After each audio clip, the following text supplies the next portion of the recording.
ভাবনা কেন? আমরা তোমার শান্তি প্রিয় শান্ত ছেলে, তবু শত্রু এলে অস্ত্র হাতে ধরতে জানি। তোমার ভয় নেই মায়া, আমরা প্রতিবাদ করতে জানি।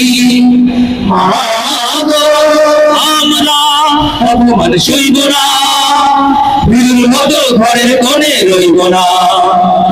আমরা অপমান সইব না, বীরুর মতো ঘরের কোণে রইব না। আমরা আকাশ থেকে বজ্র হয়ে ঝরতে জানি।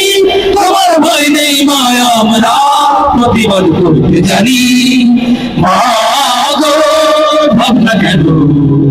আমরা তোমার শান্ত প্রিয় শান্ত ছেলে, তবু শত্রু এলে অস্ত্র হাতে ধরতে জানি। তোমার ভয় নেই মায়া, আমরা প্রতিবাদ করতে জানি। মা গো, ভাবনা কেন?